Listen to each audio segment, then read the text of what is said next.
Hey, what's going on? It's G-Ball Vision, and today I have a new knife here to share with you coming in from Kershaw Knives. Now, while I get this opened up, you know what to do. Let me know down in the comments what your carry is. Let me know the full loadout for the day.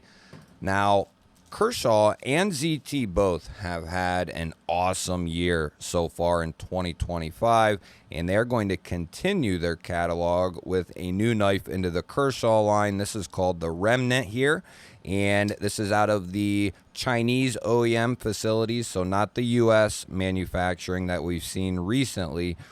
Not going to be Magna Cut either. We are going to be looking at D2 here. Nice stonewash drop point blade. And that's one thing I can say about Kershaw is, and others can speak to this as well, Kershaw does a fantastic job with their D2 as well as the stonewashing that they do on their blades. It's really good stuff and a good combination together. We have dual thumb studs here for the deployment.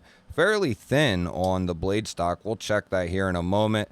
And another thing I really love about Kershaw is they use oversized studs, or what I consider to be oversized, because a standard thumb stud can often just be, it can be too small and it can be too aggressive in some cases. And the machining that's been done on these, the size that they are, they're just really, really good. That's exactly what I want to see. We are looking at a button plunge lock here, and we'll check that as well here in a moment. We do have some recessed steel liners in there that have been completely skeletonized, so that is going to really relieve some weight. And we have a couple of standoffs here and a nice custom filler tab. That looks really good.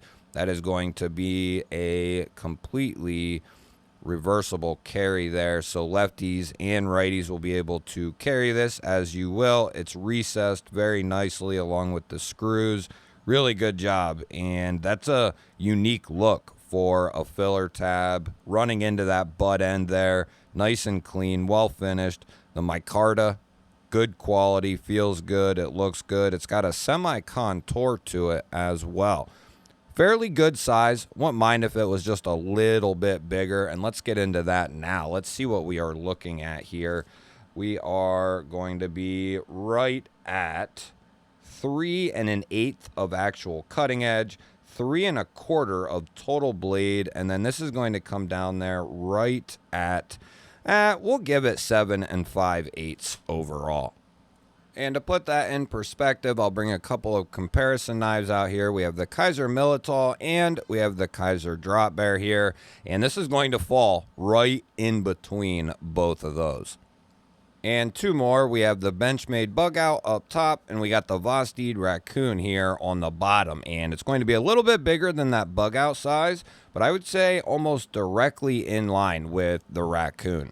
And next up, we will bring our 50 ways baked in Hank out here, and we'll check out this pocket clip, which is something they do very well. They do a great job with their pocket clips. Like I always say, I could do without the Kershaw on the back. Not that I care about that for anything of my purpose, but it's not necessary. It does give an indication that it's obviously a knife to people who know, but like I said, where I live, you assume a pocket clip is a knife anyway. Nobody cares. But good deep carry here, good retention, good design on the clip. I love how it comes off and basically dies off right there as it raises up, and that should allow this to go over nice thick seams and have good retention, as well as be good to go in the hand. That's something we'll check out here in a moment, but let's get a weight check first. And we'll bring out the arch nemesis here. We like to guess the weight of the knives here on the channel, and you want to put in a guess, feel free, leave it down in the comments. And as I have said in the past, if you end up leaving 2 or 3 comments under the same video, it's a-okay with me. The more, the merrier. As far as the weight goes with this feller, it's very light. It feels very light. I've been about 0.5 off lately. The last 2 or 3 unboxings, I've been about 0.5 off. This feels like low 3s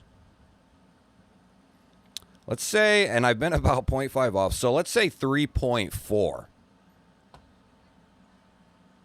Oh my God. Now I'm off the wrong way. What is wrong with you? 2.7. Wow, it feels more than that. I said low threes and about 0.5 off the wrong way.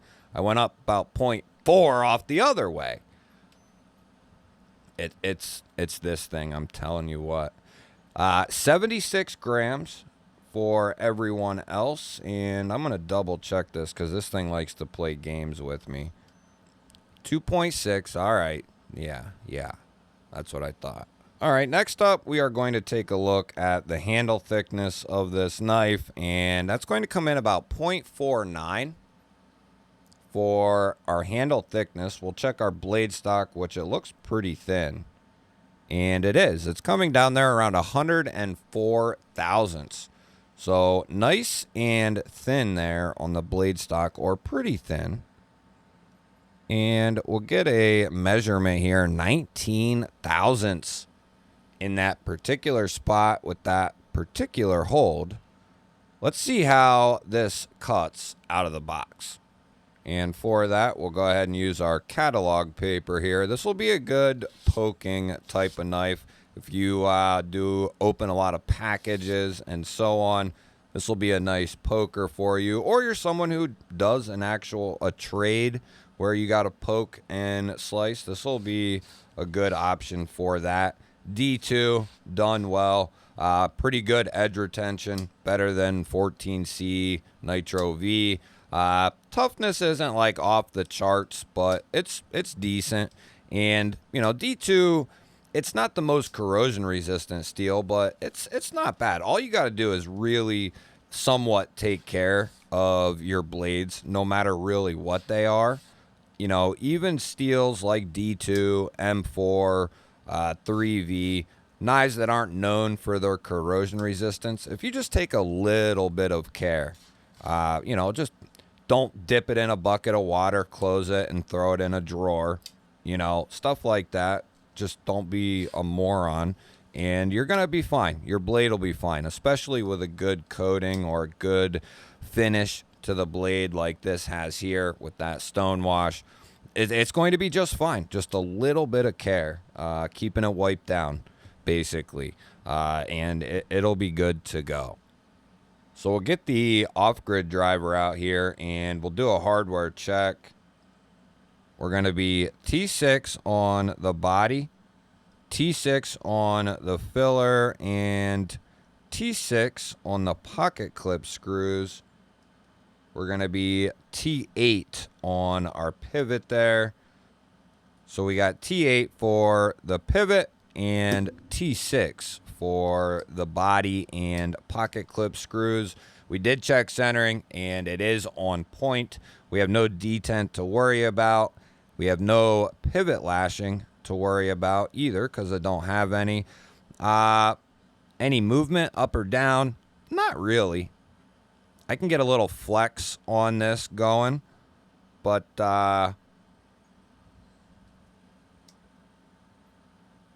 maybe a little bit of movement in there, actually. Oh, well. Now that's way too tight. Let's see here. Still way too tight.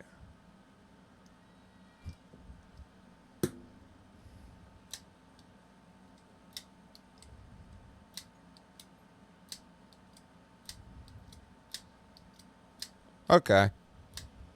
How about now? Yeah, still a little bit. Let's see what Spine Wacky has to say. We're going to start out towards the tip. We just want to see if we're going to have a positive lockup if the blade experiences some adversity. We're going to start out towards the tip and go very light on it, because that puts a lot of stress on it.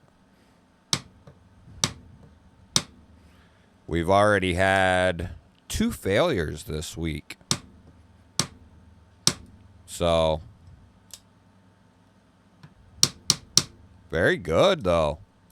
And as I've always said to all of you guys, when you have a plunge lock or a crossbar lock like this, if there's a little bit of movement in there, unless it's something that truly bothers you or whatever, or unless it's affecting the knife itself or it really bothers you, a little bit of up and down or a little bit of side to side with these bar type locks isn't a true cause for concern.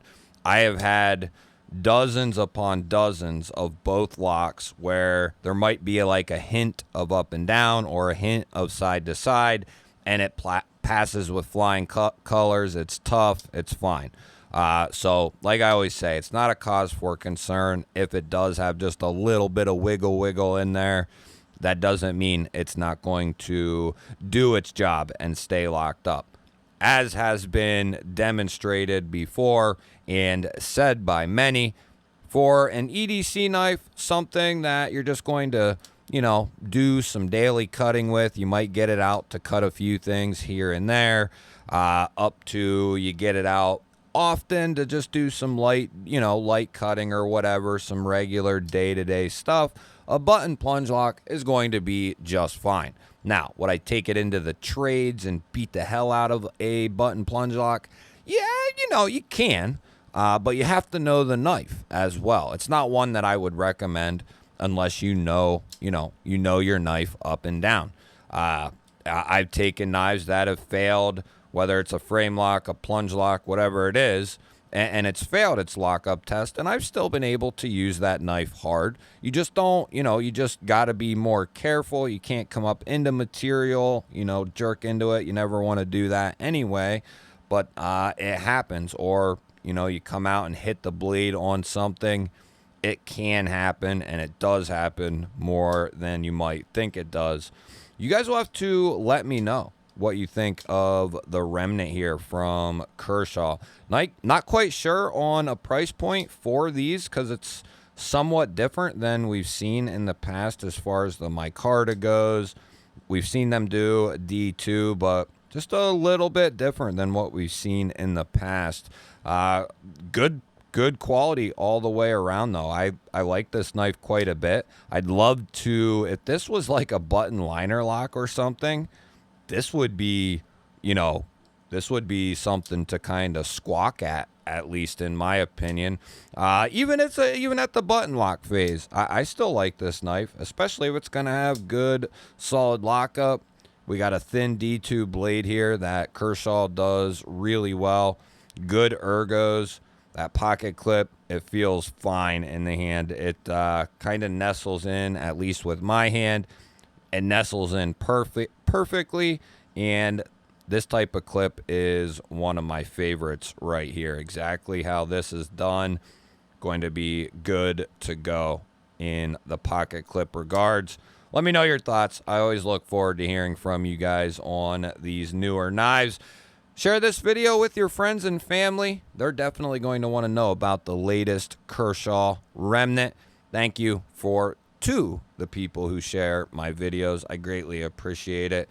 Do me a solid, hit the thumbs up button. That also helps these videos out tremendously. And if you're new here to the channel and you enjoy knife and EDC content, you're in the right place. Make sure you subscribe because I release daily videos just like this, and I would love to have you here. I'll pop up a couple of new videos on your screen. Go check one of them out for me. Have yourself an awesome day. Thank you all again for watching. I'll catch you on the next one.